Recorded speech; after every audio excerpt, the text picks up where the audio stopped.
Welcome, everyone. Thank you so much for coming out this evening. We're very excited to present this series of talks on variant interpretation and discovery as enabled using AI.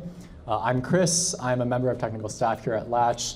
I'm also a PhD student in Kundaje's lab at Stanford. I wanted to spend 5 minutes giving you guys a little bit of a preview of what we work on at Latch just before we jump into the speakers. So there have been some allegations that we are benchmark crazy over here. As you may have noticed, we've been pumping out a lot of these benchmarks. And so one of the things I want to explain is that, yes, we are benchmark crazy. But part of that reason is because we believe that agents, whether or not it's through like a Cloud Code MCP or through the Latch agent or however, agents are going to be very useful for biologists and for scientists in general. Now, a year ago, I was at Edison, and we were helping to build out kind of like the first iterations of Cosmos and Edison analysis. And while this is not a reflection of Edison, they build really good products, I think I personally was a little bit confused about what I was building. And the reason is because at the time, we didn't have very good benchmarks for AI scientists, or whatever you want to call them. These benchmarks, the ones that Latch is so crazy about, they are really the product requirement for these AI scientists and agents that we are going to be building.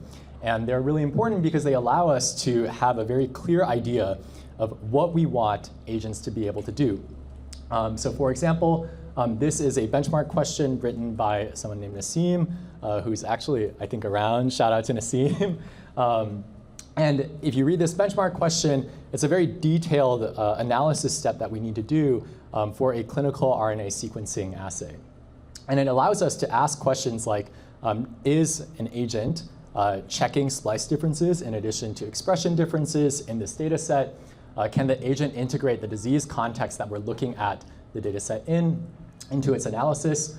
Can the agent appropriately use all of the different replicates that we're providing in the data set? And so before we had these benchmarks, it was really hard for us to be able to ask these questions and really hard for us to know what we were designing against. Now, what am I specifically working on? I cannot confirm or deny this, but you may or may not see a variant interpretation and discovery benchmark coming to Twitter soon. And the reason for this is because we believe variant interpretation and discovery for agents is really challenging and really important to benchmark. So starting from genotypes, all the way through variant calls and your different patient level and population level analyses, all the way through to target discovery and diagnostics, there's a lot of places where basically there's a massive volume of data that needs to be published. And there's way too many analyses for individual people to do all of the analyses that you could possibly imagine. And why is this challenging to benchmark? Well, it's because there's a lack of accessible data, right? So maybe we need to generate our own data. Maybe we want to try and simulate data. There's a huge diversity in the valid methods, both across disease contexts and across different statistical contexts. There's many, many different modalities that you might need to integrate in order to actually get insights out of your data. There are many different comparison data sets at the same time that you need to find scattered across all of the different public data sets and privileged access data sets that we might get access to. But payoff is that if we are able to have agents be very good at variant interpretation and discovery, there's direct clinical relevance, not in addition to all of the scientific things that we can discover. So that's a little bit of a preview of what we're working here on at Latch. It's the product requirements that will inform all of these agents that are going and doing science. I am working on this variant interpretation and discovery piece. If you guys are interested, we're hiring software engineers, we're hiring members of technical staff, we're hiring scientists. I've got my information on there. Kyle, Kenny, and Alfredo, their Twitters are on here as well. They're the co-founders. So yeah, come and find me in between the talks, after the talks, whenever. Yeah, and without further ado, let's get into the talks here. I'm going to bring up Ruchir first, and the floor is yours. Okay, hi everybody, I'm Ruchir. I'm a postdoc in Anshul's lab. I am a Nepo baby in the sense that Chris came here and then invited me to give a talk. It's not based on merit. So today I want to talk about, well, the entire goal of today's talks is to talk about people using sequence-to-function models and using these sequence-to-function models to try to understand variant effects. So the goal of my part here is just to sort of detail some of the work that I did during my PhD and sort of how I think about sequence-to-function models, where they currently lack, and try to tee up the future talks within this session. OK, so say you're a statistical geneticist, and you're interested in understanding the genetic basis of some disease, like bipolar disorder. Your main toolkit is to run a genome-wide association study. As part of a genome-wide association study, you sequence thousands of people with disease and thousands of people without disease. And then for each variant independently within the genome, you see how associated is it with disease or not. So this plot is showing a Manhattan plot where every dot here is a variant, and you see how significantly associated is it with this disease. You assign some cutoff around 5e to the negative 8 and say everything above that is associated. From this, you find that there are hundreds or thousands of loci across the genome that are associated with bipolar disorder. But your job does not end there. There are a few questions, mechanistic questions, that we want to know that GWAS does not immediately let us answer. So for example, what are the causal variants within a linkage disequilibrium block? So here you'll see there's like a block of variants that are circled in red that are all associated with this disease. Not all of them are actually causal. Some of them are just tagging a causal variant. Of these many variants, which one of them is actually causal? You might also want to know which cell types these variants act in. If you're going to drug against these variants, you need to know where you should deliver your drug. Most of these variants, we think, are impacting this phenotype by impacting gene expression as a mediating factor. So you might want to know which genes these things are regulating, because you might want to drug the gene as opposed to CRISPR editing the variant itself. And the last question, that for GWAS, normally we're only able to get good power to study common variants, but there could be rare variants with higher effect sizes nearby to these common variants that actually might be the causal ones. So GWAS gives us a lot of insight into where in the genome to look, but it doesn't actually answer any of these mechanistic questions we really need. Sequence-to-function models are this alternative paradigm from the computational biology side that helps us answer these problems. So sequence-to-function models, as the name implies, take in DNA sequence as input, and they predict some functional genomics assay as output. So here I'm illustrating a simple model from our lab called ChromeBPNet that takes in around 2 KB of sequence as input, and then at base pair resolution predicts accessibility profiles. This is just a simple CNN model, but it's very powerful. There's two types of things that we can do with these sequence-to-function models after we've trained them. The first is that we can use these models to predict the effect of a variant on accessibility. So here you have two variants, A and G. The A allele, as you can see in red, causes little accessibility in that region. However, if you mutate that A to a G, you see now there's suddenly lots of accessibility reads in that region. The second thing that you can do with these models is you can interpret them. So whenever you can provide a sequence of the model will make a prediction based on that sequence, but then you can interpret what actually in the sequence itself was causing this high or low activity. So here you can see for this A allele, there's this nice transcription factor motif that pops up. So whenever that transcription factor is present, it causes repression of activity in that region. And going back to the questions previously, we can use these sequence-to-function models to try to interrogate, for example, which cell types these variants might act in. You can train a different model for every cell type that you have accessibility data for, and see in which models is there a predicted higher activity of effect versus lower activity of effect. So ChromeBPNet is a simple model. I'd like to contrast this with a model that you're probably very familiar with, or at least have heard of, which is AlphaGenome, which takes in a much larger context size. So it takes in about 1 megabase of sequence, and through a series of CNNs, transformers, and then further CNNs, predicts lots of different assays in lots of different cell types. So these are also very valuable methods. So in the spirit of Latch being a benchmarking company, I wanted to talk about how we think about benchmarking the effectiveness of these models at predicting variant effects. So at the beginning of my PhD, the sort of first versions of these models, like Informer, were coming out. And we wanted to know, are these models good enough at predicting personal expression from people's personal sequence? So the idea here is that we took lots of individuals with paired whole genome sequencing and RNA-seq data in LCLs from the GeoVadis consortium. And then we constructed personal sequences for each individual. We passed them through these models, and then we asked a simple question. For a given gene, is the model able to distinguish between high expression individuals compared to low expression individuals? So really the thing we care about is this evaluation in green, right? That's what's going to separate, for example, people with high risk of disease from low risk of disease. What we find surprisingly is that the models at that time were remarkably poor at doing this. So the top 4 models here are these various deep learning models, various architectures trained on various data, taken various context sizes. Uniformly, when they're asked to distinguish between high expression individuals for a gene versus low expression individuals for a gene, they're terrible at doing so. On the other hand, if you took the simplest supervised model, it does better. So PredictScan here is a somewhat unfair comparison in the sense that it's actually trained on paired personal genome and personal transcriptome data. But all it does is that it tries to model personal expression as this linear combination of allele counts of variants near that the TSS of that gene. Okay, sequence to function models, they're actually at their beginning are not trained at all on paired personal genome and transcriptome data. But still, we would hope that if they had learned something interesting about the sequence, the causal regulatory grammar, they would be able to generalize and predict variant effects. Our benchmark indicates that they're catastrophically bad at doing so. So one question you might ask is, why are models so poor at doing this?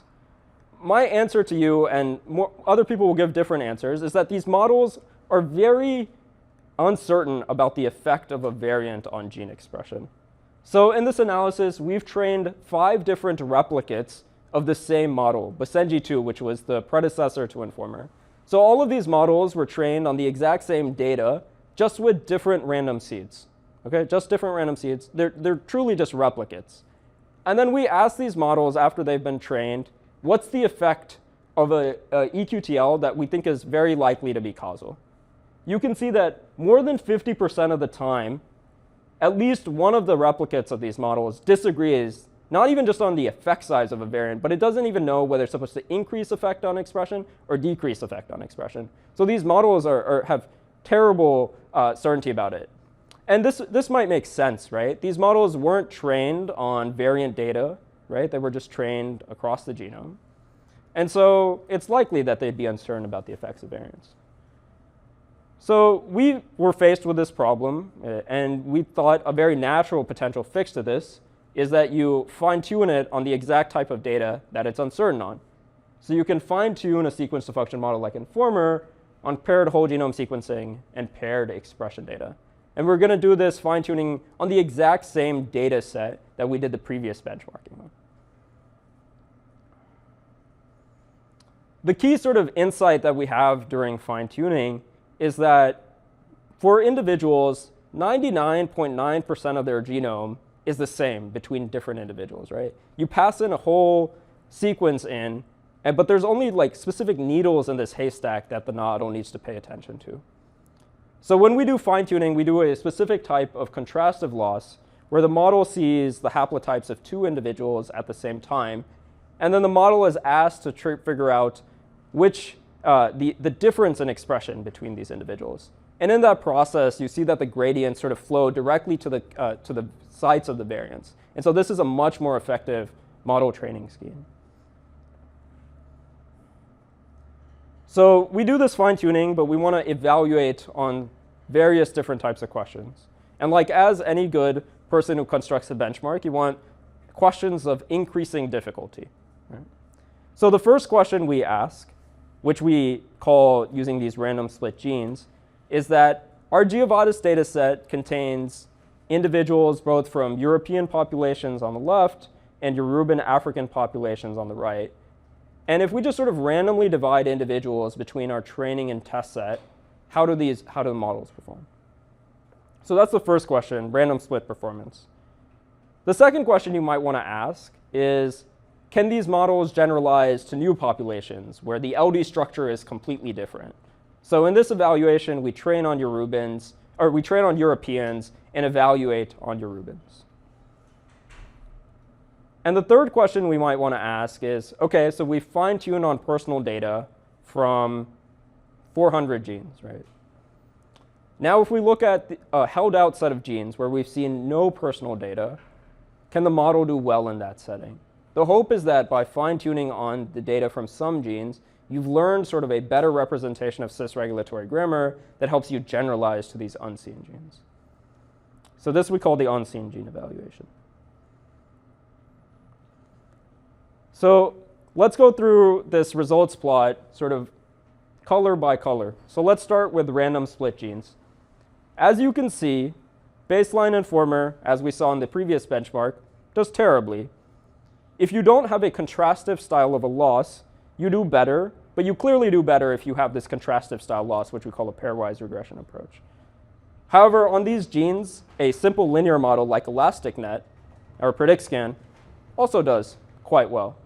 Okay, sure enough, maybe for these genes where you sort of randomly divide individuals between training and test, a linear model is sort of the best you can hope for, right? But on population split genes, where there's different LD patterns between your training and test populations, you would really hope that a model that has learned some causal understanding of cis-regulatory grammar would do much better. In this case, however, we still find that our model, while it does a little better than a linear model, only does so slightly. So even though we fine-tuned our model that should have a lot of understanding of cis-regulatory grammar on personal data, it still doesn't significantly outperform a linear model. And sort of the most devastating result, I would say, is this third class of genes, the unseen genes, right? So we've fine-tuned on 400 genes. Let's see on a separate set of genes how we do.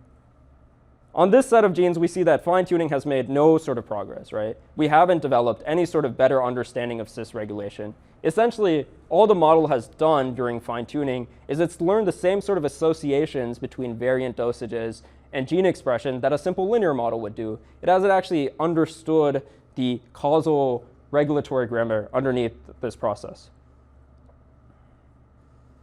Okay. And you might critique our work and say, okay, you fine-tuned only on a limited set of genes with a limited set of people. And I agree with you. Maybe we're not bitter scaling log pilled enough, or bitter lesson pilled enough. But I don't think, like, even if you apply the bitter lesson, the sort of logical conclusion of that should be that, you know, the sequence to function model is naively fine-tuned on individuals will magically turn out better. So we do this subsampling experiment where we fine-tune on less and less of our data. And we find that in this process, sort of the linear model, BLUP on the right, which you can think of as sort of equivalent to PredictScan, has very similar scaling characteristics to a deep learning model. Sure, it could be the case, like if you had tens of thousands of individuals and tens of thousands of genes that you're fine-tuning on, then they suddenly start diverging. But there's at least no evidence, compelling evidence, I would say, in the literature right now that this occurs. OK, so is all hope lost? The models and their baseline setting don't do well. We fine-tune them specifically on the task we're evaluating on. Then they don't well. Is there anything that these models are good at? The answer to that, I think, is that these models are pretty good at looking at what happens locally around a site of a variant. On the other hand, gene expression, which involves tons of distal regulation, it's quite hard, right? Gene expression, these variants that are actually impacting gene expression, could be in enhancers that are 20 to 40 or even 2 million base pairs away from the gene itself. So if we look at a more locally regulated modality, like chromatin accessibility, you see that these models do quite a lot better. In fact, here you see that AlphaGenome, which is the state-of-the-art model published by DeepMind, outperforms a linear model. That's happening even though AlphaGenome was never trained on personal data to begin with, whereas this linear model, PredictScan, was trained on personal data. So zero shot, this deep learning model is able to outperform a supervised baseline. Right? It's pretty impressive.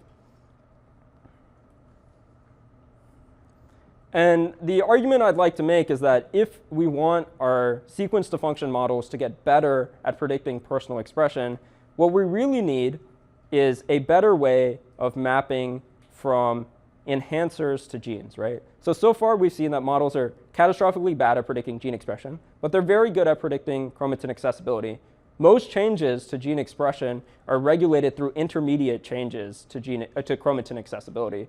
So if these models are doing well at chromatin accessibility, they just need the part that links chromatin accessibility to gene expression for them to do well. And then there was this really nice study from the Ingrid's lab at Stanford that verified this. So here they've done these sort of targeted mutations to a PPIF enhancer. So I think it's around 40 kb away from the transcription start site of this gene. And if you ask Informer, hey, there are these mutations in the enhancer, what effect would they have on expression? You see that the model, as we observed also, has no ability to distinguish things that increase expression from things that decrease expression. In fact, it thinks things have no impact on expression. However, if you do sort of a daisy chaining approach, where first you get the model to predict effects of a variant on the local enhancer accessibility, and then chain that with a quantitative measurement of how important this enhancer is to gene expression that you've experimentally measured. In their case, they do CRISPR-I to measure that, and you just multiply those things together. Now you suddenly see that Informer, given some help, a lot of help actually, is very able to predict the effects of these variants on expression, right? Sort of lots of evidence is accumulating that really this part of linking enhancers to genes is the real hard part here. So I want to end by talking about sort of some strategies that we might do to sort of improve these models' ability to link enhancers to genes. So there's a few correlation-based approaches that you could try to use. For example, you could try to understand how much enhancer accessibility and gene expression correlates across individuals. There are some data sets that are popping up that might allow you to do that, but they're pretty limited, and this is only a correlation. There's also single-cell data, multi-ohm data, where you measure enhancer accessibility and gene expression in the same cells, and then you could do the same sort of correlation across cells. Again, though, this is just a correlation, and we know that these correlations are misleading. This is well documented. Now there's a bunch of, the third sort of option is that there's a class of experiments called CRISPR-I where you silence enhancers and then see the downstream effect on expression. And you can use that to train these models, right? You could train these models on the question, what happens if I knock out this enhancer? What effect does it have on gene expression? The issue is that these experiments are pretty limited right now to a small set of cell lines. And it's unclear that they'll scale up to the level that we need in the next sort of 5 to 10 years. Sort of the life cycle of one of these CRISPR-I experiments genome-wide is around 2 years, even with sort of like the best in the business like Jesse. The fourth approach, which I'll advocate for, is that from a lot of biological experiments, thank you biologists, we know something about enhancers and how they communicate with genes. There's sort of these generic principles that biologists have learned. For example, that there's no such thing as enhancer-promoter compatibility likely. Sort of enhancers are able to regulate all promoters roughly equally likely. A recent paper from Jesse Ingrid's lab. We can use these sort of biological insights that people have created to construct a set of synthetic data sets that we can then sort of weakly supervise our model on. I think that's sort of our best way forward. The last thing I want to say is that sort of what we've learned through the process of personal genomes is that these models are flawed in various ways. But these insights have been truly hard-earned. Like we've had to do years of benchmarking studies to try to understand failure cases of these models and try to get some insight into why the models are failing. There is, I think, not enough effort in the community to try to interpret what these models are learning. And specifically for these bigger classes of models like transformers, it's been very hard to have faithful attribution methods that tell you what in the feature inputs are actually driving predictions. We know deep lift and deep shap, which are sort of synonymous, have good ability to be faithful to what the model internally is doing, but until recently we had no way of applying them to transformers. And so for the last few months we've been working on trying to extend deep shap and deep lift to transformers. And I'm happy to say that we now have a working implementation that works for any transformer model. In genomics, we can clearly see that it does better than other attribution methods. But if you have any other sort of transformer architecture and you want to know what in the input is driving your predictions, I'd highly recommend you check this out. And that's all I have. Thank you so much.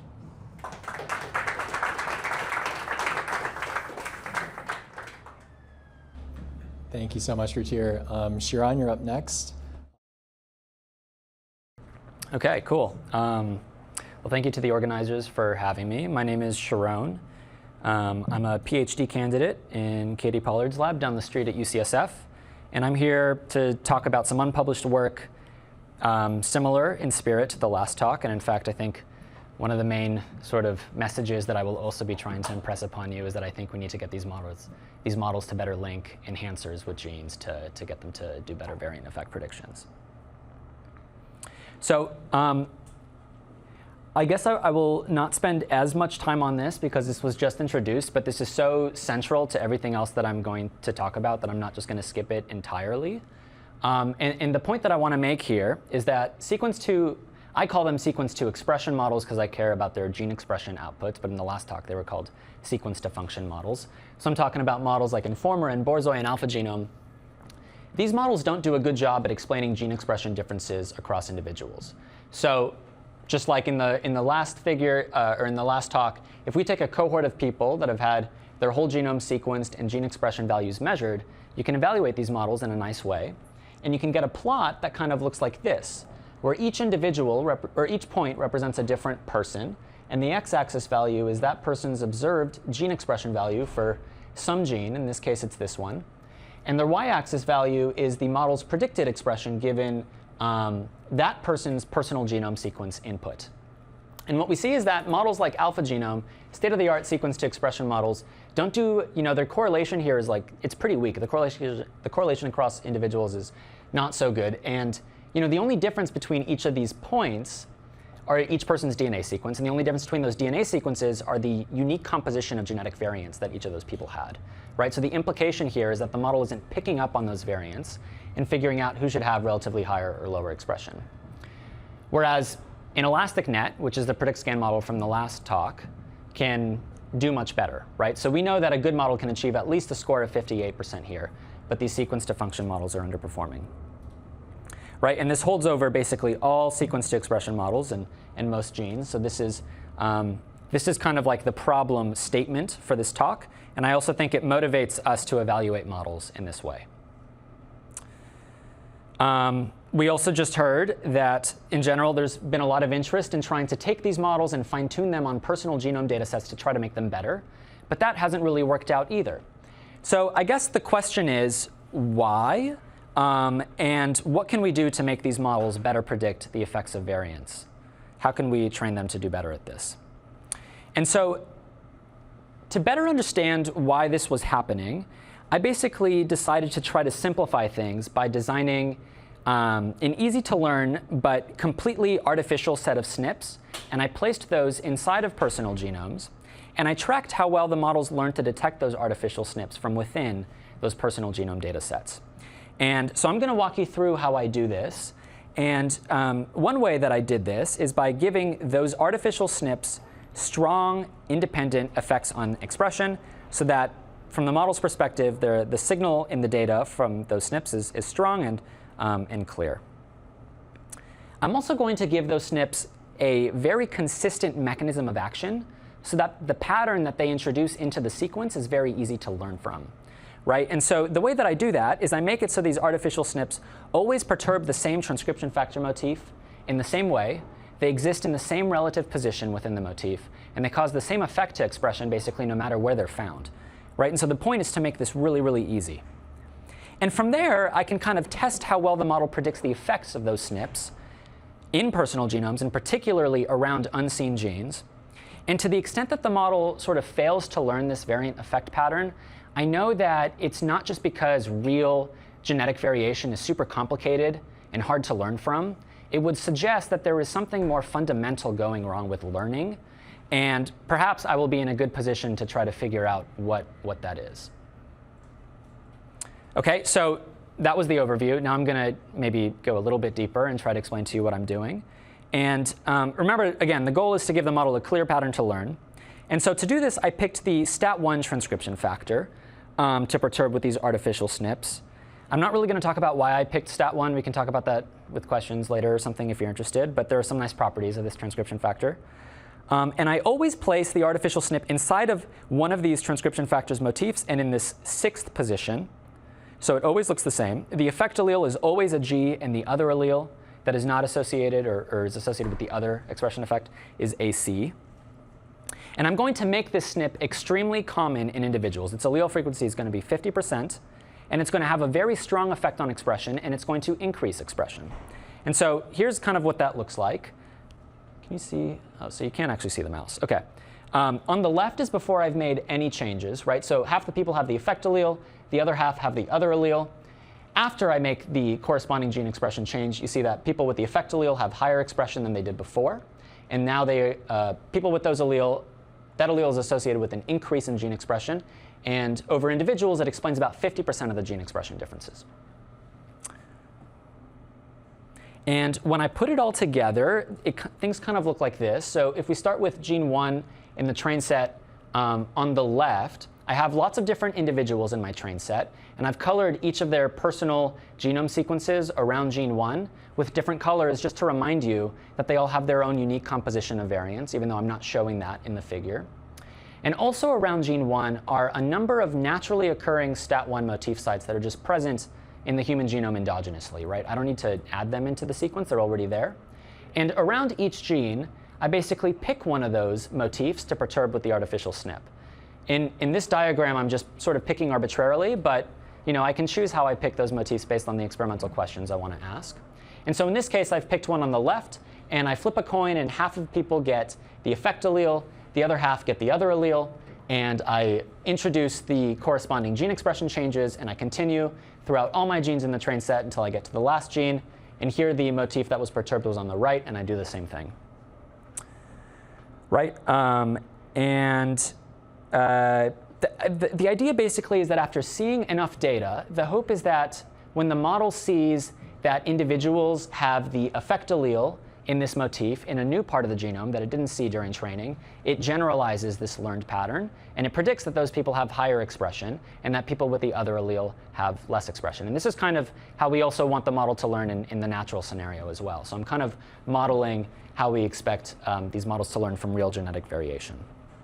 And to the extent that the model cannot, hopefully I'll be in a good position to troubleshoot what's going wrong. OK, so what happens when I do this? Here I have run the STAT1 experiment, and I am testing basically what happens when I place this motif, or when I perturb STAT1 motifs that are either really close to gene promoters versus really far from gene promoters. That's kind of what I'm trying to demonstrate with this schematic over here. And on the left are the results, where each point represents a different gene from the held out test set. And the x-axis value is the personal genome prediction accuracy. It's that cross-individual correlation value. And the dashed line represents what in ElasticNet, what a PredictScan-like model achieves after it's also trained on the same STAT1 perturbations. So this is kind of like our expected result, or our baseline, what we hope the model achieves. And what I see is that when I perturb motifs with this SNP near the promoter, the model learns and generalizes this effect much better than if I do the exact same thing, but I choose to perturb motifs that are far from the promoter. And so this kind of suggests that a fundamental issue with improving these models is getting them to better learn distal genetic variation.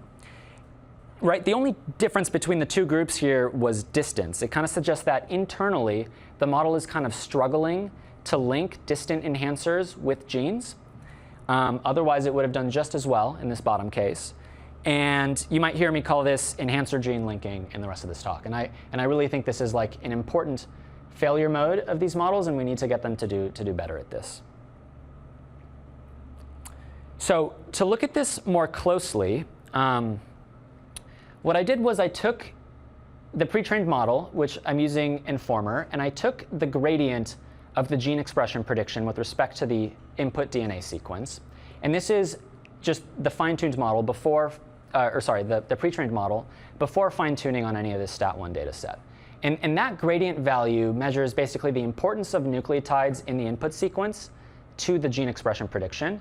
and it gives me a proxy for the extent to which the model was already kind of paying attention to different regions along the genome. And so I'm using this as a proxy for the strength of those pre-existing enhancer gene links before I do anything else. And what I did was I took STAT1 motifs and I chose to perturb them based on whether they had strong pre-existing attributions in those regions versus weak pre-existing attributions. And that's kind of what the height of the peak is denoting here. But in both cases, the motifs that I'm perturbing with the SNP are not near the promoter, and they're distance matched to each other. So I'm controlling for distance. And what I see is that when I perturb motifs that are in regions with strong pre-existing attributions, the model learns and generalizes those variant effects much better than if they are in regions that the model wasn't already sort of privy to paying attention to. And so that kind of suggests that there's less of an issue learning to predict a new variant effect when it's in a region the model already thought was somewhat important, even if that region is far from the promoter.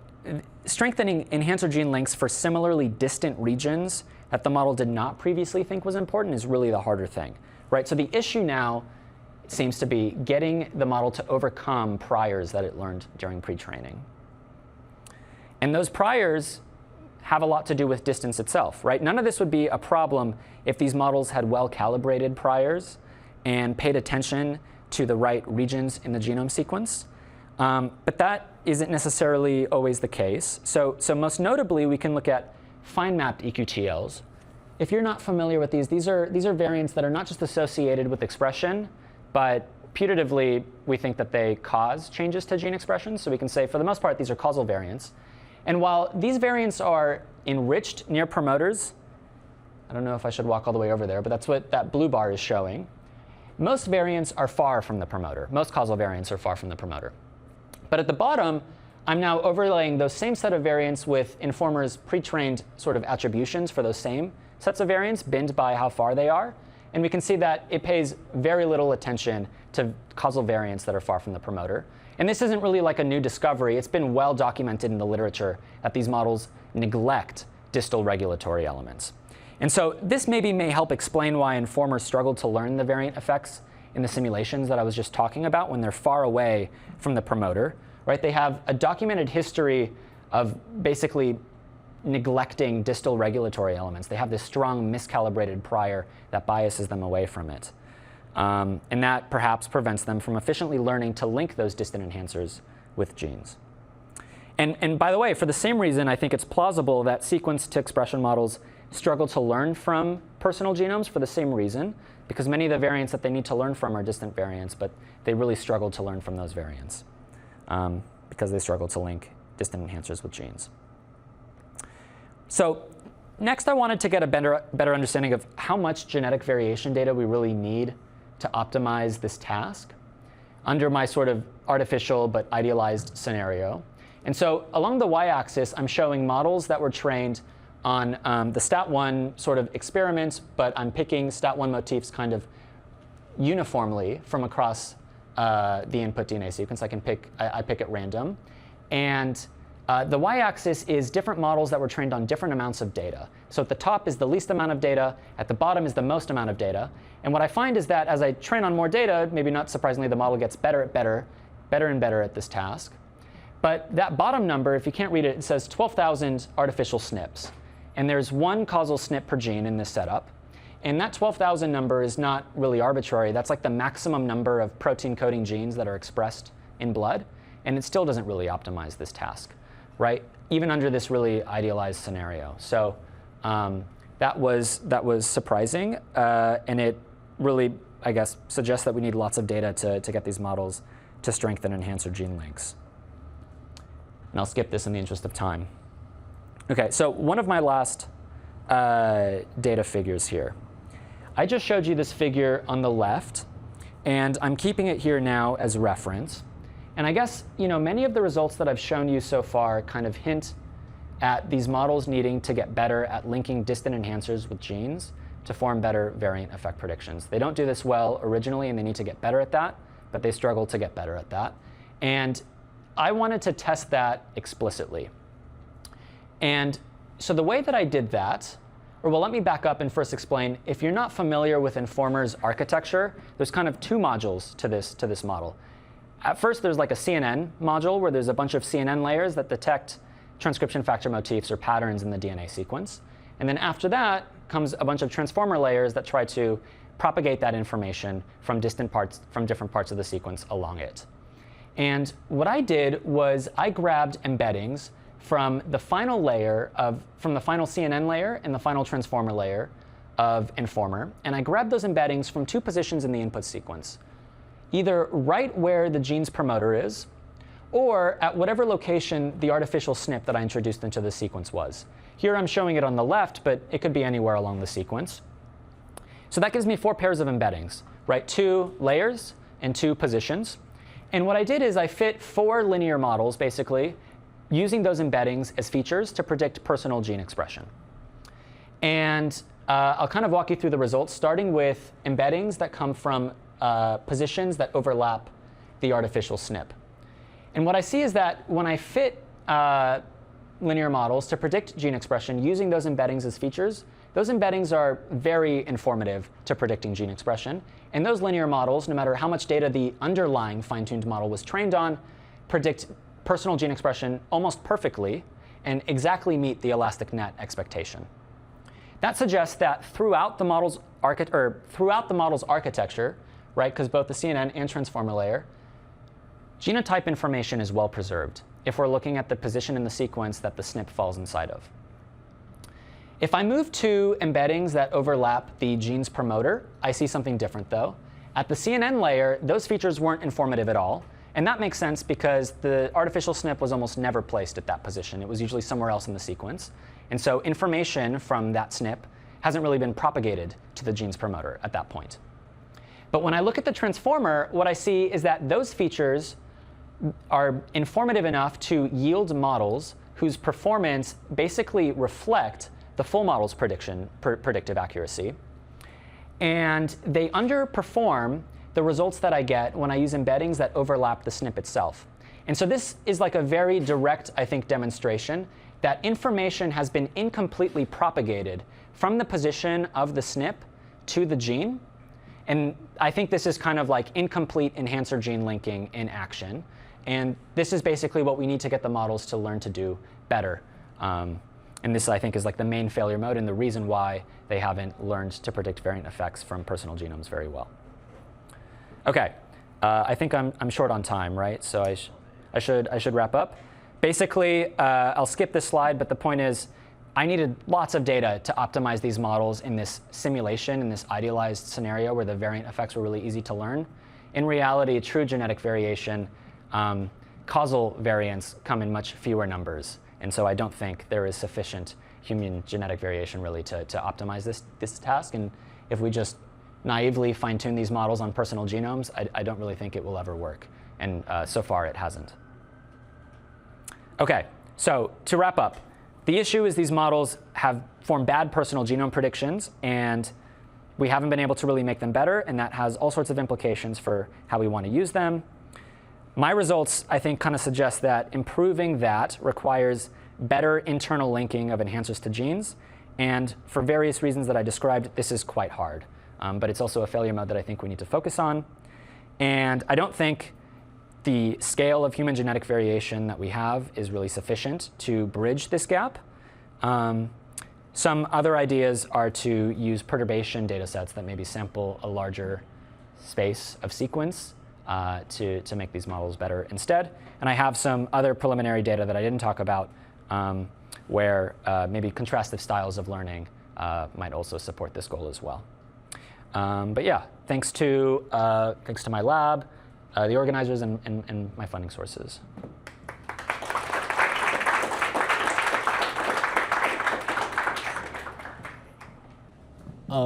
Since Shiron, you and Ruchir talked about very similar topics, I wanted to actually ask Ruchir, could you come back up, and then we can take questions with both of you guys together. I saw a hand go up there first. So, what do you think is like a bigger bottleneck? Is it like a model architecture, or is it like the training basis? I could give my answer first and then. Sure. I don't really necessarily think either is a bottleneck per se. Like, the pre-trained data set, I think, definitely introduces priors, biases that push these models to neglect distal regulatory elements more than they should. But I think it's also the best way we currently have to train these models in the first place. So I wouldn't really characterize the pre-training data set as like an issue. It's been quite successful, except at this very, very hard thing that we happen to care the most about. I don't know that the architecture itself is an issue either. I mean, the architecture, I think, is quite well designed for the problem. I just think we need lots of other types of data to fix it. What do you think? Yeah, so I mostly agree. I think if I had a rank, I'd say it's more of a data issue than an architecture issue. We just do need more data here, but the right types of data, right? Just personal genome fine-tuning does not work, so you need the right types of inductive biases to inject into the model. But I do think there are some architectural issues here as well, right? Like every cell type in Informer or alpha genome has the same attention weights, right? It shares the same thing for all cell types. But enhancer gene links are different across different cell types. And so it's very hard for the model to learn something that's very cell type specific, which it needs to do to make good predictions, while also having this sort of architecture that needs to globally work across all these cell types. So I do think both are needed. Do you think Informer has sufficient capacity to deal with all the data you provided? Like, might it just be the model is too small? I don't think the model is too small. I haven't tried this yet with Alpha Genome, although I would like to. It's kind of regrettable, I think, that many of my experiments come with Informer because it's a bit dated at this point. But even though I have begun to see it kind of plateau with more and more data thrown at it, like in general, it seems parameterized at least to continue to learn from as many genes, as many protein coding genes as there basically are in the human genome. So I don't really think it's under parameterized. It's just that this fine-tuning training is very different to the pre-training, right? Because suddenly you have the same sequence with just a tiny variation. It feels like the models are exactly yeah. be trained that way. I mean, that's true. These are really small changes to the sequence, and that could be partly why it takes so much data to learn from those variants. But that would also be true in the natural scenario too, right? Yeah. Yeah, do we have time for more? It's like variation in enhancers like have smaller effect size. Is that like part of the reason it's harder to learn, or does it have like a similar effects like proximal? Yeah, in general, I think they have weaker effects than promoters, and they are also further away, which makes it harder for the model to even understand which gene they might impact. And for that and many other reasons, I think, is why after pre-training, these models don't seem to pay as much attention to the enhancers as maybe they should to try to reduce false positives, basically. Yeah, kind of not related, but what do you think about kind of like biases in like RNA-seq measurement itself? Like if you take RNA-seq sample from the same individual twice, then the measurements will also be like different, right? So I think there's like an inherent variation in the measurement itself that it makes it harder.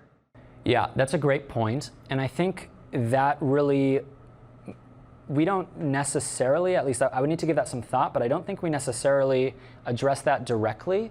I think, though, by comparing the predictions of these models to elastic nets, we can establish an expectation that has that same limitation built in, right? And so we can say that genetics contributes to gene expression given that same limitation that you just described to an extent where a very simple model can achieve a correlation of at least 58%, even with that same limitation baked in. But the sequence to expression model underperforms that, so I still think there is an issue at play. Would you? Okay. I'm holding the mic, so yeah. So would you trust these models to provide priors for fine mapping and model variant identification, even if it's just a little bit? Yeah. Okay. My take on this really stems from other unpublished work that I haven't talked about, but my belief is that these models have really, really high false negative rates, where they ignore many truly causal variants, and I think you kind of touched on this as well, right? They predict really weak effect sizes for lots of variants or perturbations that we know do something. But I've also noticed that when they do predict a big effect, there is generally at least some support in the data for that variant being at least weakly associated with expression. Sometimes those variants are rare, and we can't really they don't rise to the level of statistical significance, of genome-wide significance. But in general, the data support what the model is predicting, and so I think they have a low false positive rate. And in general, I would be somewhat inclined to at least be interested in the model's prediction. And I think other groups have shown that using them as priors for fine mapping has been helpful. Yeah, so this has been done by Calico to some success. And the only other thing I'd add is that fine map using the right output modality. So if you fine map using expression, the benefits of that are going to be much more limited than if you fine map using chromatin accessibility, which these models are much better at. And sort of people so far have been throwing the kitchen sink when doing sort of in silico informed fine mapping. I think if you did much more careful fine mapping, you have a lot more to gain. If you just want to identify or fine map a variant and call it as maybe interesting, you don't need necessarily that enhanced. You don't need to call the gene, perhaps, and then doing something like a chromatin accessibility fine mapping. We should explore some results right on that. That's the next step. Sorry, we can talk more after the... Yeah. Feel free to come and find Shiron and Ruchir. We're going to take a 10-minute break. We'll come back in 10 minutes. Sayan will open at 7:40. OK, next up, we have Sayan from CZI, who's going to be talking about Bioinformatics. All right. Hey, guys. I'm Sayan. I'm a research scientist at BioHub. Today, I'm going to talk to you about Bioinformatics, which is a hierarchical transformer model that combine sequence encoding and population genetics in a single framework. We have trained Bioinformatics on a big corpus of paired whole genome sequencing and gene expression data. And we have used it to test multiple things like gene expression prediction, Alzheimer's risk prediction, and for target identification. So the main motivation behind Bioinformatics is to quantify the effect of personalized genetic mutations across multiple scales, coming from cell lines to tissues to whole organisms and to populations. Now in this space, there are multiple models like my previous speakers have talked about, and I'm not going to spend too much time. But one set of models are these population-based models like GWAS, which looks into count data and do linear association. One of the drawbacks of this kind of models is that it doesn't generalize to unseen data, and also it doesn't have a sense of sequence or motifs. Now this is solved in the next set of models, which are like the sequence-based models. There are two sets of models in this space, which is multi-tracked functional activity prediction models like AlphaGenome, Bioinformatics, and the second one is autoregressive models like EVO2. Both of these models pre-train themselves on sequence data, but under the hood, they kind of learn different things. For example, AlphaGenome kind of models understand the relationship between motifs and functional activity, whereas EVO kind of models understands evolution and conservation. So, what Ruchir very rightfully was talking about, these models are not trained on personalized genomics data sets, so they do not model or capture the effect of genetic mutations that appear across donors. So in this work, what we have tried to do is we have tried to bring these two spaces together into a joint framework and try to address these two challenges by training these models on larger corpuses of data and by adding a lot of biological inductive biases into our models. So let's look into how we do that. So the first set of inductive biases that we have put in our model is how a gene gets expressed, right? Like a gene's expression is not only a function of its underlying DNA, but it's also how different transcript factor binds to different regulatory elements and how they contribute.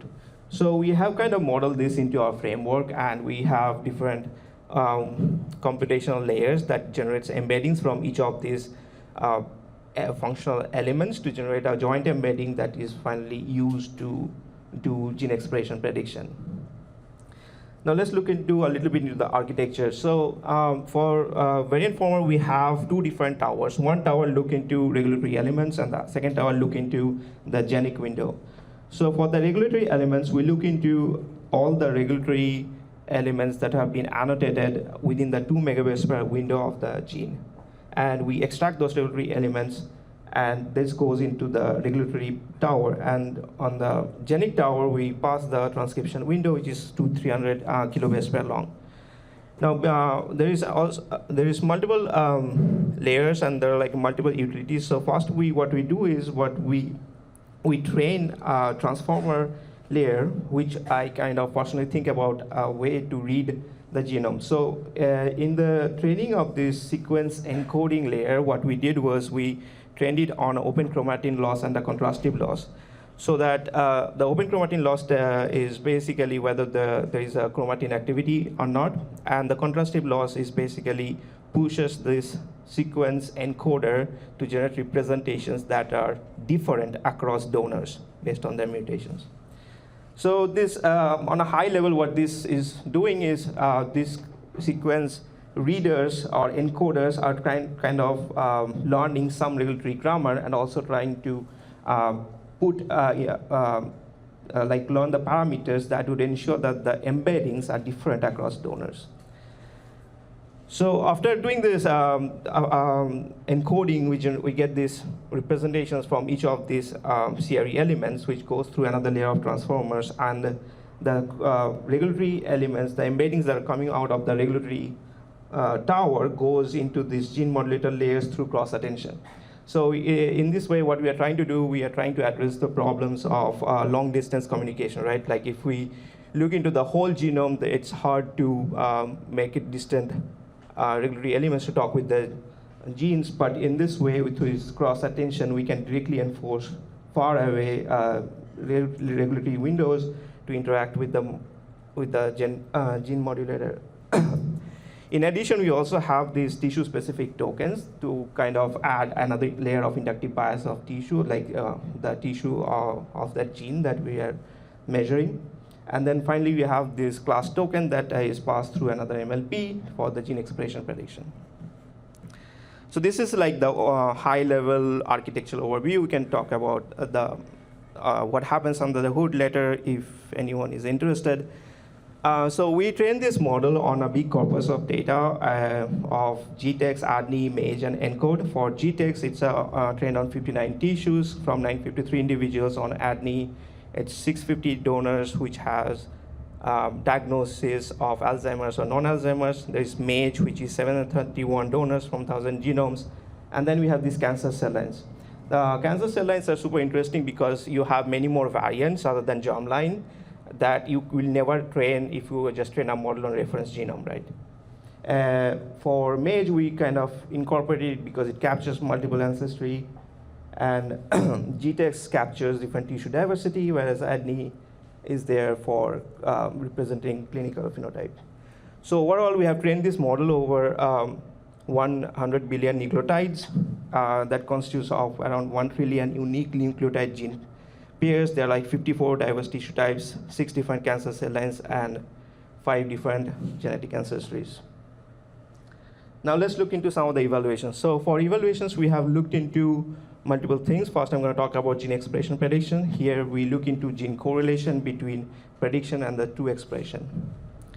For baselines, we have compared it with models like EVO, Bioinformatics, and Borzoi. We have fine-tuned these models by adding MLP head on top of it that are tissue specific.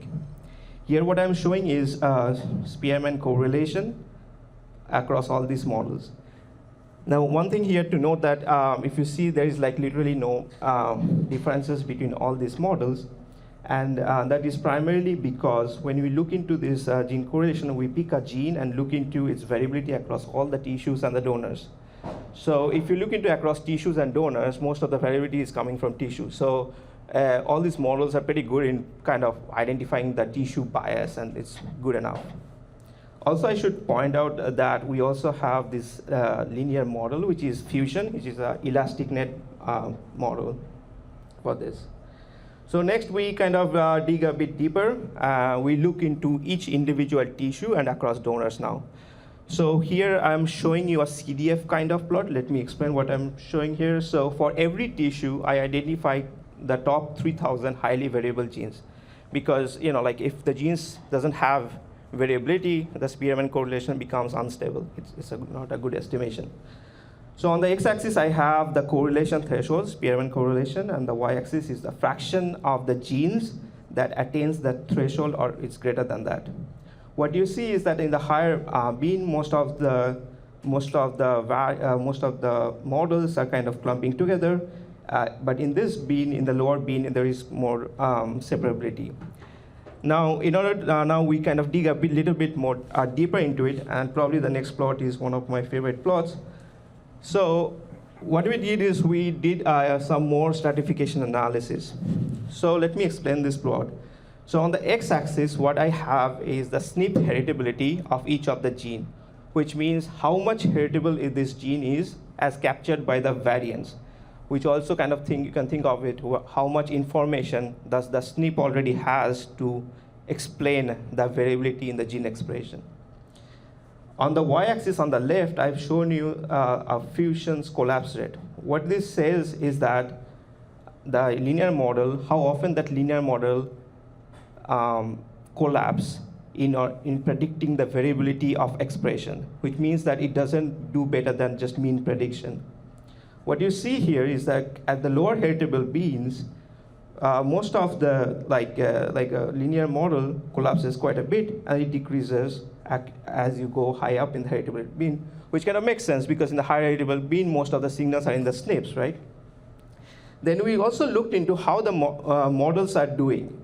So here, what I plotted on the right of the y-axis is that the pairs with Spearman pairs of or like the genes with Spearman correlation greater than 0. What you see here is quite interesting. What you see here in the lower heritable genes, all the sequence-based models like Bioinformatics, Borzoi does better compared to the linear models. However, this trend kind of switches as you go high up. So what this tells us is that in the lower heritable genes, when it's very hard to predict the gene expression without enough data set, the sequence-based models that understands motifs and these models take advantage of that to make good prediction.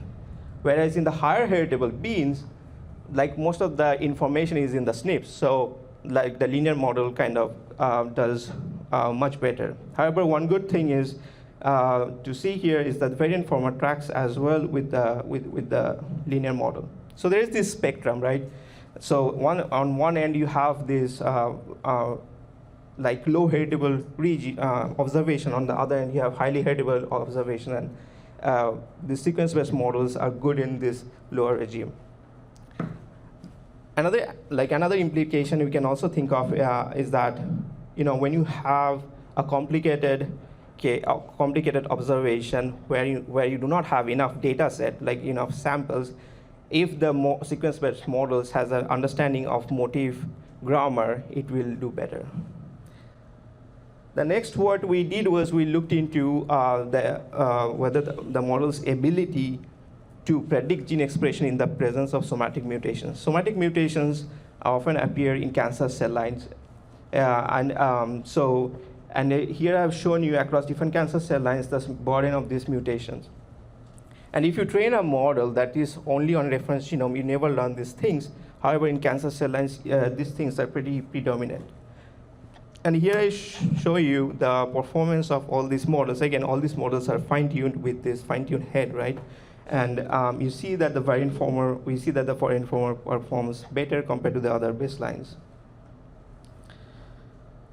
Okay, next, so this is the last two things that I've showed you is primarily on the similar adjacent to the pre-training task, right? We train on gene expression. How well does it do on other things?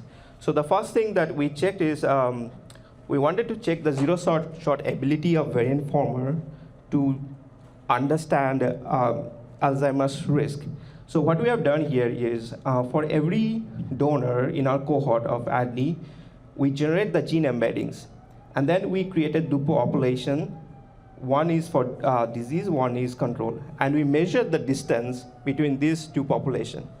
Interestingly, what we noticed is that this distance is directly correlated with the genetic risk of that gene. And this genetic risk is coming from a GWAS, which is like on many, on like millions of donors. Interestingly, none of the baseline models crosses the threshold. So this kind of shows that the Bioinformer can generate these embeddings that capture this patient heterogeneity, and in addition to that, it kind of captured the effect of mutations in the embedding space, and the distance of that embedding space between the cohorts is correlated with the genetic risk. Now, this is a zero-shot capability that we looked into. What we can also do is you can just train a random forest model on the embeddings, right? So here I've shown you the performance, the cross-validation performance, and the out-of-distribution test set performance for Bioinformer and the other models. What we see here, here we also have added another model called Genotype, which is basically a SNP-based model. So you have a big random forest model trained on the SNP information.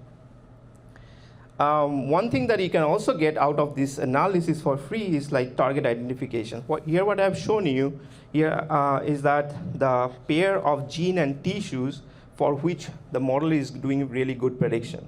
So in a way, you can think that the embeddings that coming out for that specific gene and tissue contains enough information that you can separate patients versus controls. All right. So till now, I've shown you results on observations that are like dependent on multiple mutational effect.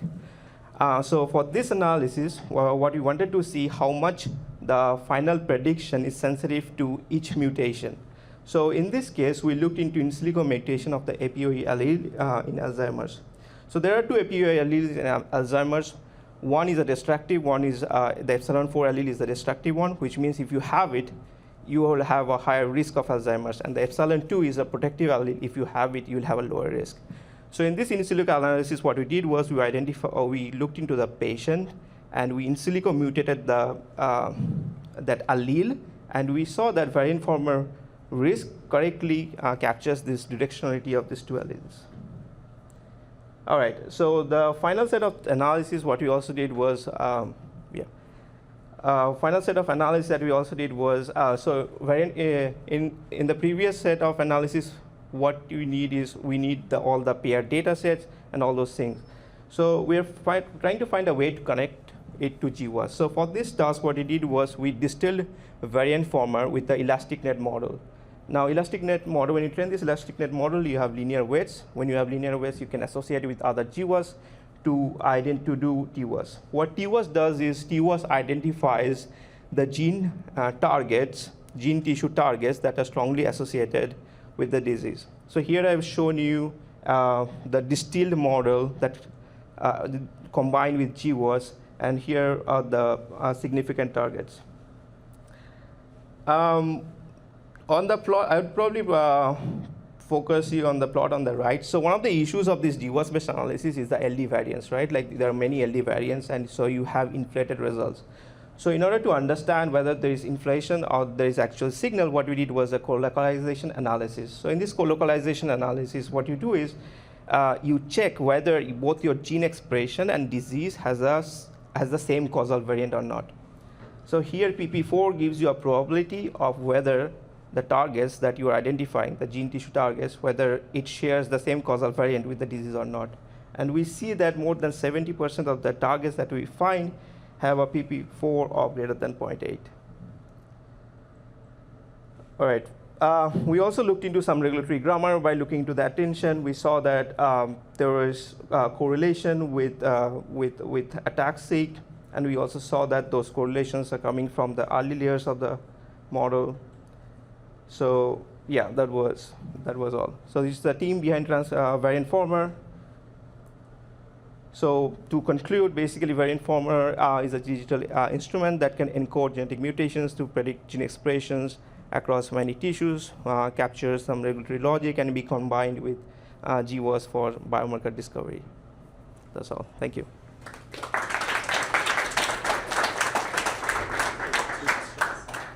Yeah. In regards to the Alzheimer's results, like when you did the evaluation across all the models, like you wanted to see whether the embeddings were like they could stratify, let's say, patients with Alzheimer's. Not Alzheimer's. I was wondering because like with Alzheimer's, there's like perhaps like more subtle sort of like there's like it's not just Alzheimer's and non-Alzheimer's. There's like some level of progression happening. I was wondering like is that something you could look at with the data that you were characterizing for like trying to use to train this, or is it kind of like is this kind of the appropriate like way to sort of like look at disease? So for this, I can tell you what we have done is we have looked into only patients who have these levels. There, of course, you can study progression, but we haven't looked into it.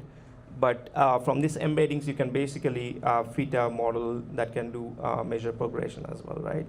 But again, one thing to be aware of, these embeddings are coming from the genome. It's not going to change, right? It's fixed. So in order to do progression analysis, you need to add more temporal things to it. For example, MRI, right? And then you can maybe get a better understanding of progression. And you use a simple just distance. What kind of distance measure do you use? So this is just the embed. So just L2 distance. Yeah. 3 questions. I don't know how to choose. Maybe back there. I think I saw you first. Hi, under the antibody analysis that you did, I wonder if you looked at copy number variation and dosage and see whether your variant former performed better with copy number variants as compared to say elastic net or something along those lines. Great question. So for variant former, we have looked into SNPs and indels because those are relatively easier to model. Copy number variations, we haven't looked into it because first of all, when it's present, it just significantly changes the whole window size, right? Like there is more of an operational thing that we still need to figure out on how to incorporate copy number variations in this. But yeah, we have looked into just indels and single nucleotide variations.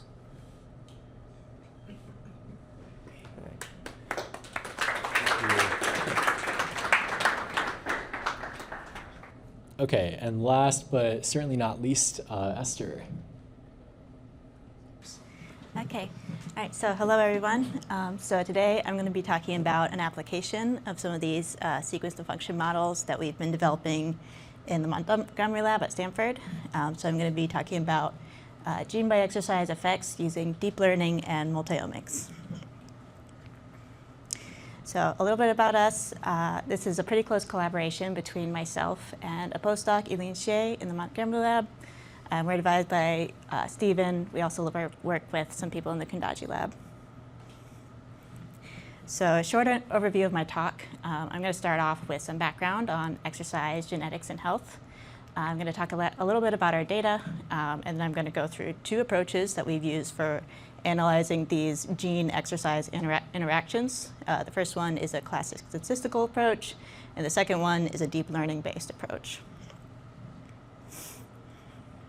So I'll start with the background.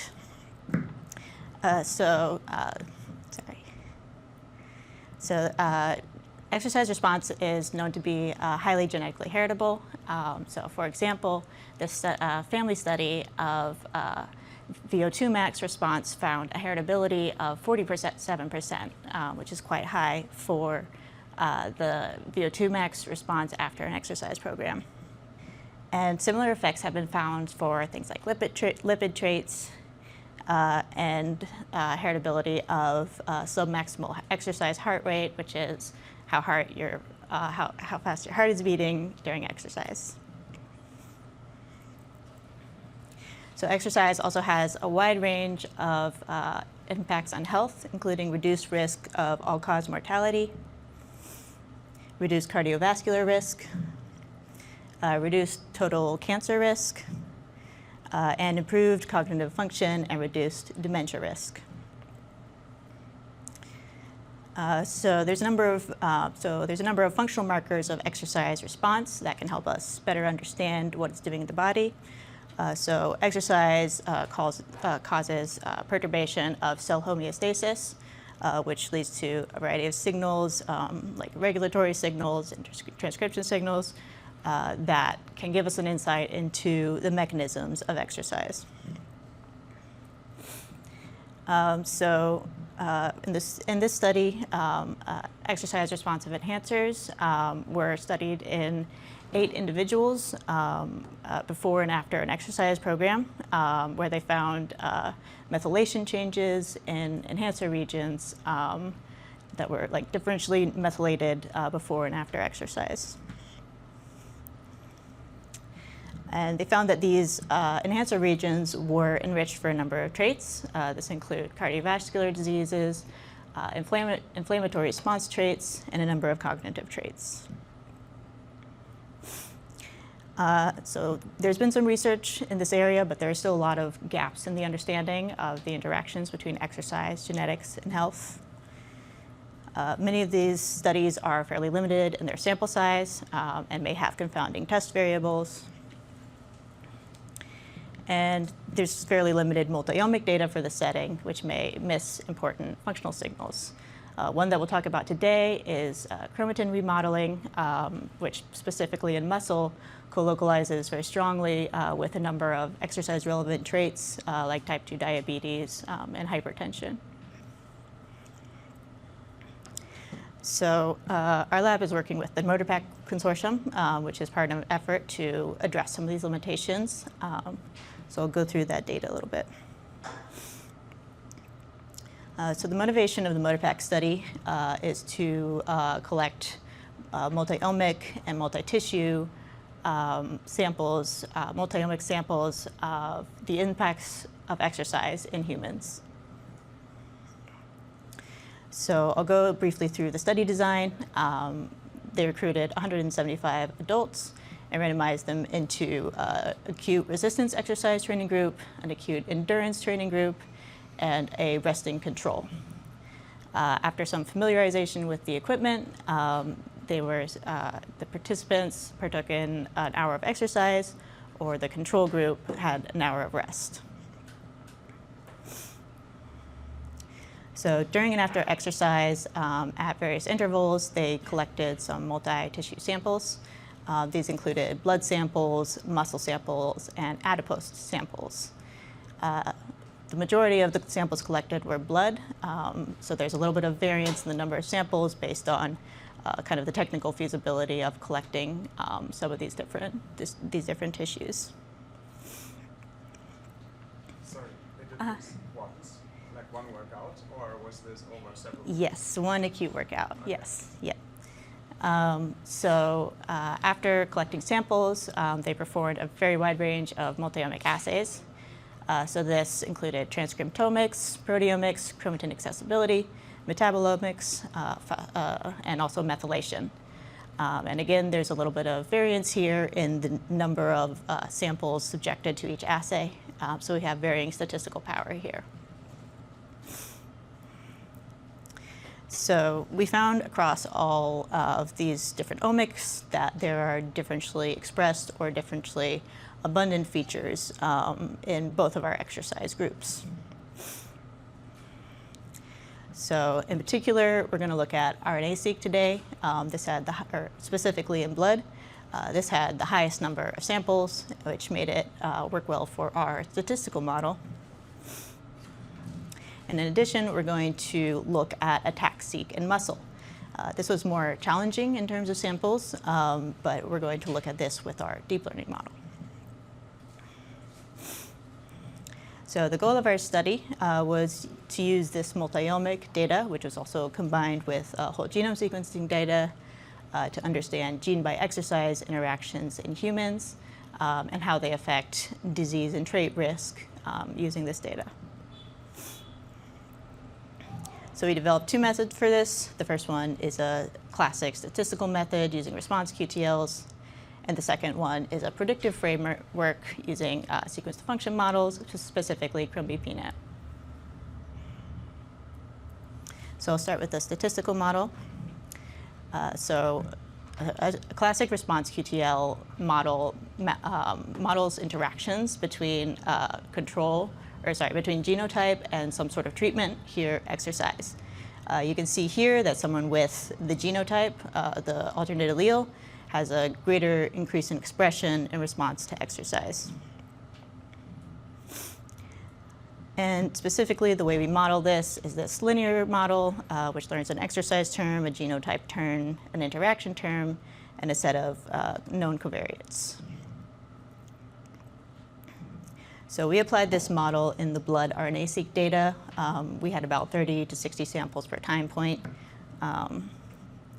And then we vine mapped it, which got us about 2,900 RAQTLs. We were still a little bit data challenged in the setting, so we had to use a little bit of a higher PIP to find these.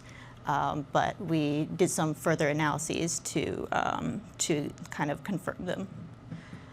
So we did enrichment of fine-mapped GWAS traits versus these RAQTLs. So these included some things like body composition traits, like BMI, a large number of like immune traits, which are kind of relevant to the effect of exercise in blood, as well as like lipid traits like cholesterol. We also found that these variants were enriched for interfering with transcription factor motifs for a number of known exercise responsive transcription factors, which we had found in our like differential expression data. So this kind of gave us some reason to want to look deeper into some of the regulatory mechanisms that are driving these response QTLs. Let's see. So then I'll move on to our deep learning method. So the next thing we wanted to look at is chromatin accessibility. Specifically, we were looking in muscle. This is important tissue for exercise response, and it also colocalizes well with a lot of traits that we're interested in. So for ATAC-seq in muscle, we had a much more limited sample set. We had between 6 and 14 samples. So this is very underpowered for a classic response QTL method.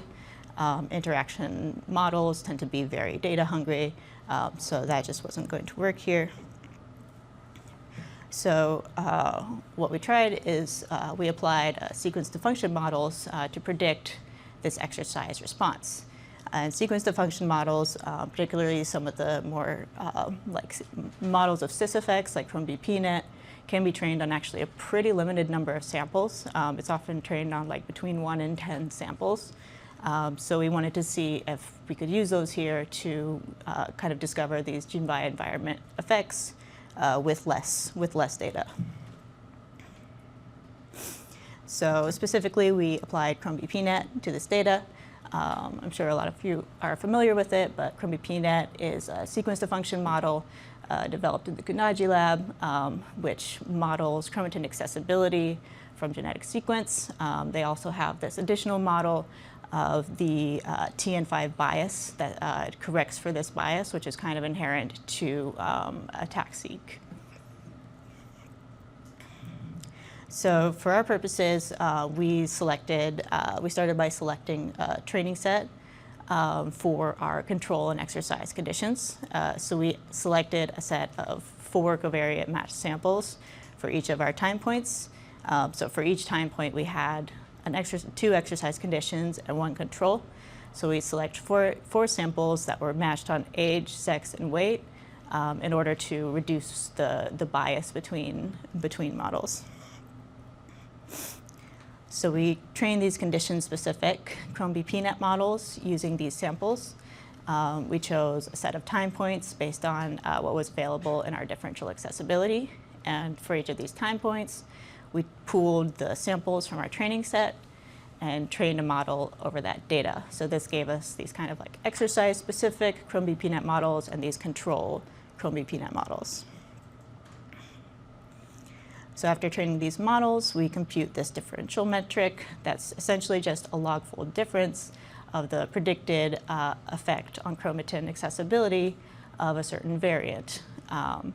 And this kind of gave us an initial metric to to model like this exercise response for a specific variant. So after doing this, this nominated about 4,000 candidate variants for exercise response. We thresholded this based on a fairly strict quantile. So we were comparing to the exercise response scores of all common SNPs in our cohort, which was like a few million SNPs. And then we thresholded that to like the top 1% quantile, which you can see as kind of like the outliers on this plot here beyond the red line. We took a similar approach for peaks. We already had differential accessibility, but we wanted to use these peaks basically to validate our model. So the first thing we did is we correlated our predicted exercise differential peaks with actual differential accessibility, and we subset two peaks that were differentially accessible by thresholding on a p-value of 0.2. So when we correlated this across all three of our models, we found that all of them were fairly well correlated with some noise and limitations, but they all had a correlation coefficient of around 0.5. So after we did that, we kind of wanted to look a little bit deeper into whether kind of known exercise transcription factors were driving the differences between these models. Shown here, I think, is the resistance 15-minute model, which on the y-axis here, you see the number of motif regions that the exercise model is identifying as being like kind of relevant to the chromatin accessibility. So you can see for the exercise model, it has a lot more like salient regions for ATF1 compared to the control model. And this is true for a lot of the differentially accessible transcription factors that we looked at, which kind of tells us that these kind of exercise relevant transcription factors are driving the differences between these models. So that was in peaks for our validation. So what about variants? We have these 4,400 candidate response SNPs. So we next wanted to look at, similar to what we looked at in the classic blood response QTLs, we wanted to see if these were enriched for any traits. So we did an LDSC analysis comparing these to a bunch of GWAS studies to see if they had shared heritability. And indeed, we did find a number of traits. We found some cardiovascular traits like heart rate. We found type 2 diabetes was a very strong hit for all of our models. And then some body compositional things like body fat percentage and height. So we wanted to kind of like benchmark and control for this a little bit. One of the questions that we initially had is, all of our variants are in attack peaks. Is there some effect of just being in an attack peak in muscle that would enrich you for a bunch of these traits? And so we added this control to our LDSC model, which is based on just, is this in a muscle peak? And we do find that being in a muscle peak is weakly enriched for a bunch of traits, but it didn't really, including that in the model, didn't really reduce or our enrichments for any of the traits that we had found. Another thing we were kind of asking ourselves is this difference of models just kind of enriching for like high effect variants that may have some like predictive noise?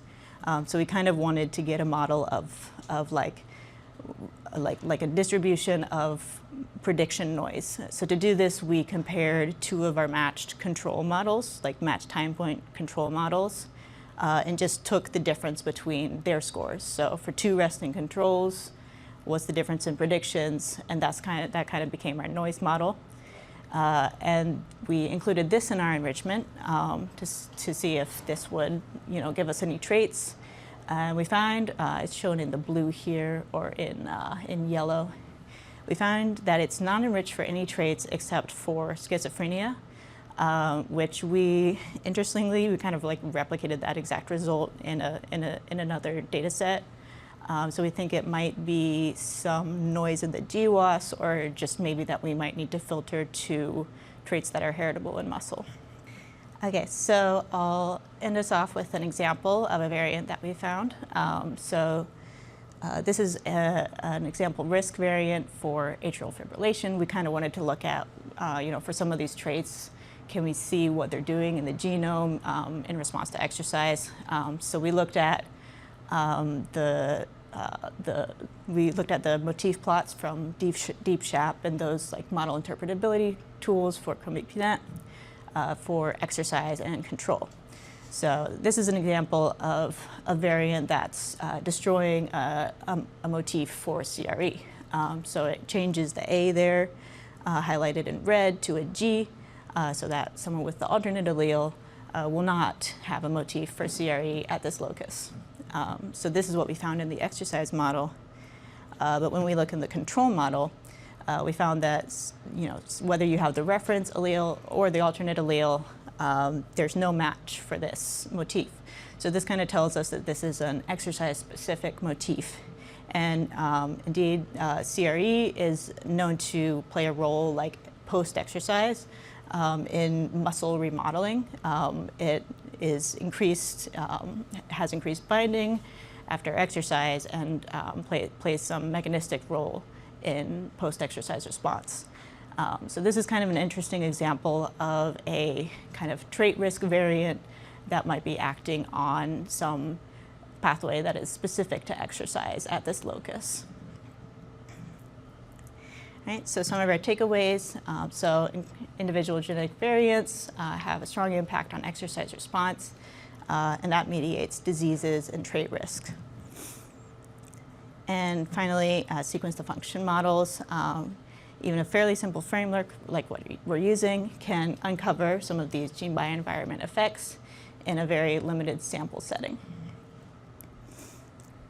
And that's all I have for today. I'd like to say thank you to my collaborators, and I'll take any questions.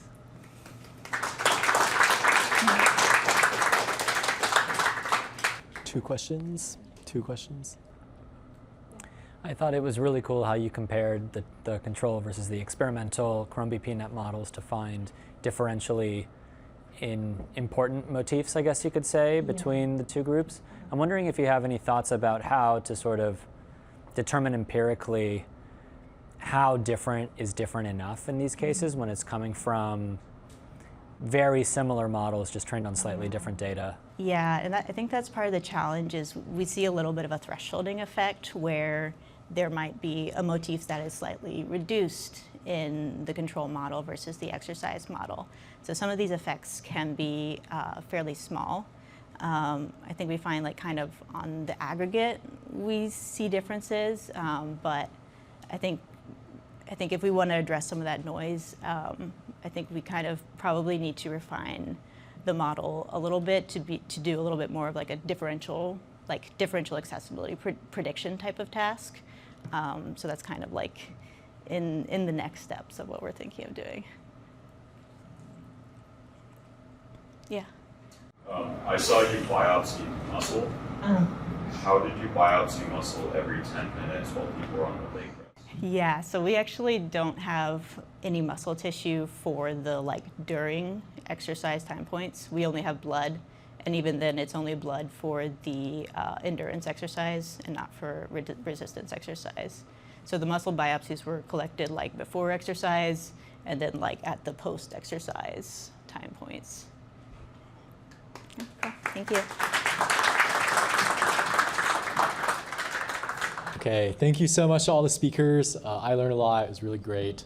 We're going to have some time. You guys can chill, meet each other, talk to each other. Shameless plug, if you're interested in learning more about Latch or working with Latch, please find Latch people in the audience. And yeah, happy mingling.